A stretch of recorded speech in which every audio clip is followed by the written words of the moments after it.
భద్రాద్రి కొత్తగూడెం జిల్లా మనుగూరులో తెలంగాణ జాగృతి అధ్యక్షురాలు ఎమ్మెల్సీ కవిత జనం బాట కార్యక్రమంలో భాగంగా రెండో రోజు మనుగూరు సింగరేణి ఓసీలో పర్యటించారు. ముందుగా తెలంగాణ తల్లి విగ్రహానికి పూలమాల వేసి నివాళులర్పించారు. ఓసీ2 వద్ద హెచ్ఎంఎస్ యూనియన్ గెట్ మీట్లో పాల్గొని కార్మికులతో మాట్లాడి వారి సమస్యలను అడిగి తెలుసుకున్నారు. జై తెలంగాణ, జై సింగరేణి, జై తెలంగాణ, జై సింగరేణి. ఇవాళ మనుగూరులో పీకేఓసీ2 మైన్ దగ్గర హెచ్ఎంఎస్ అధ్యక్షులు గౌరవనీయులు రియాజ్ అహ్మద్ గారు, అదేవిధంగా నేను తెలంగాణ జాగృతి సభ్యులము హెచ్ఎంఎస్ సభ్యులందరం కూడా ఇక్కడ ఉన్నాము. ప్రత్యేకించి మనుగూరు మనుగడను దెబ్బతీసే విధంగా సింగరేణి ఇక్కడ ఉన్నటువంటి ఓసీ మైన్ని ప్రైవేట్ పరం చేయాలని చూస్తున్నది. మనుగూరులో దాదాపు 75,000 నుంచి 80,000 మంది ప్రజలు జీవిస్తూ ఉన్నారు.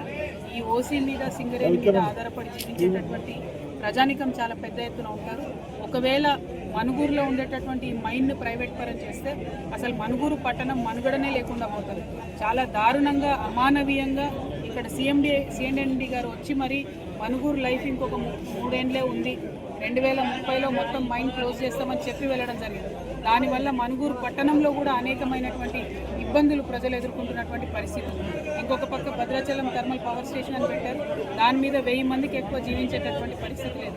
కాబట్టి ఇక్కడ ఉండేటటువంటి పీకేఓసీ2 మైన్ని ఎట్టి పరిస్థితుల్లో కూడా ప్రైవేట్ పరం చేయకూడదు. ఈ బ్లాక్ సింగరేణికే ఉండాలి, సింగరేణి మైనే నడవాలని చెప్పి మనుగూరు కార్మికుల పక్షాన నేను డిమాండ్ చేస్తూ ఉన్నాను.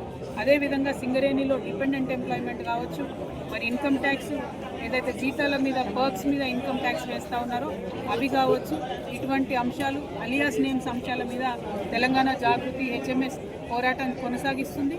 కార్మికుల పక్షాన నిలబడి ఉంటుందని చెప్పి మీకు మాట ఇస్తూ ఉన్నాం. Thank you. జై తెలంగాణ.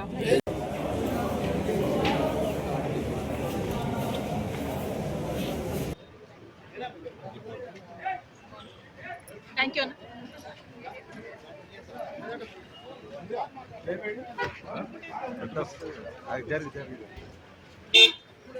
Thank you.